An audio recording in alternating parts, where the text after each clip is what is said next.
Oi! No vídeo de hoje eu vou ensinar para vocês como colocar a sua aplicação web para funcionar rodando em um servidor que não seja o GitHub Pages, que funciona para páginas simples, estáticas com HTML, CSS, JavaScript puro, mas que quando começa a ficar mais parruda com back-end, front-end, banco de dados, não vai funcionar. Nós vamos usar as ferramentas Docker e o Render. E aqui eu coloquei um passo a passo de tudo que a gente vai fazer. Claro, primeiro você tem que criar a sua aplicação.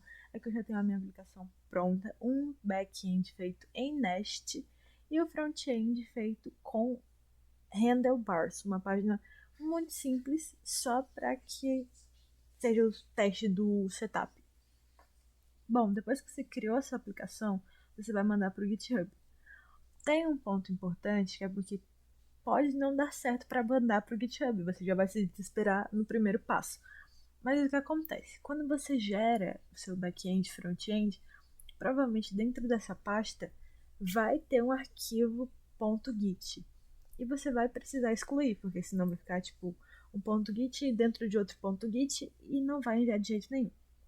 Para Windows, você pode entrar, né, no projeto que você fez, dar o comando dir /a, que ele vai listar tudo que é oculto, que é o .git no caso, e depois você vai usar o remove. Eu vou colocar no comentário fixado um artigo que é para Linux e também vou colocar o comando certinho para remoção, que eu não vou conseguir pegar agora de cabeça. Mas excluindo isso aí, é para esse problema de envio ser solucionado. Após isso, que né, a parte inicial basicamente não precisava ser listada, porque você vai ter sua aplicação já, você vai instalar o Docker. É só você vir aqui no Google e né, colocar para fazer o download, de acordo com se você é Windows, Linux, enfim, seguir a instalação padrão. Você não precisa fazer muita coisa, não tem muitas permissões, você só dá next, enfim, e vai dar certo. Eu loguei sem conta mesmo, então, como vocês podem ver aqui, tá até o botão para eu entrar, eu entrei sem conta e funcionou igualmente. Depois que você instalar, você vai criar o Dockerfile na raiz do seu projeto. Deixa eu dar um zoom aqui para vocês. Eu criei um Rosa Project dentro da pasta de Projeto Integrador 2, mas a raiz do meu projeto mesmo, onde eu quero que rode, é no Rosa Project. Eu não vou entrar muito no conceito do que é Docker, enfim, mas basicamente ele cria um ambiente independente, um container. Então, quando vocês forem ver o Dockerfile, o documento que a gente cria, tem muito disso. Uma imagem com as dependências para rodar a aplicação, que isso vai ser usado pelo render para fazê-la funcionar. Bom, mas enfim, dentro da raiz do seu projeto, aquele que você quer rodar, você vai criar um Dockerfile. É só assim, sem colocar extensão, somente Dockerfile com D maiúsculo. E aqui você vai botar as configurações. Aqui a versão do Node que você está usando. Isso que é padrão. Você pode gerar até no chat GPT mesmo. O copy pack de JSON, porque vai ser as dependências, né? Que ele está pegando as suas configurações. E aqui ele está instalando. Está copiando o restante dos arquivos e aqui está definindo uma porta para ele rodar. Aqui é um comando que vai iniciar a aplicação. Eu coloquei npm start. Você pode vir aqui também dentro do seu pack de JSON e ver quais são os scripts que tem, né? Porque vai que você coloca algum que não vai funcionar. Então eu coloquei o npm start, que é o que vai iniciar. Eu não testei colocar esses outros tipos de start, porque eu realmente só uso esse. Mas você pode testar aí, não tem problema. O Docker foi feito para ser descartável, na real. E lá no render, qualquer alteração que você fizer de Git, porque você vai conectar sua conta com Git, vai ser atualizado. Então você pode brincar com isso, assim como eu fiz, para descobrir o que estava dando erro realmente na aplicação. Mas enfim, depois que você criou o Dockerfile com as configurações que você tem do seu projeto, lembrando que o pack de JSON ele tá na mesma pasta, vamos dizer assim, tá na raiz do projeto, assim como o Dockerfile, precisa estar assim porque o Dockerfile vai ler essas configurações. Beleza, criei o Dockerfile. O que eu faço agora? Você vai colocar no seu terminal 2 comandos para isso começar a funcionar. Você vai colocar docker build -t, você vai dar um nome para o seu projeto e um ponto, porque vai ser, né, dentro dessa pasta aqui que eu já tô. Ele vai fazer todo um processo, demora um pouquinho. E depois você vai colocar docker run, e aqui a porta, que eu coloquei 300, né, para rodar.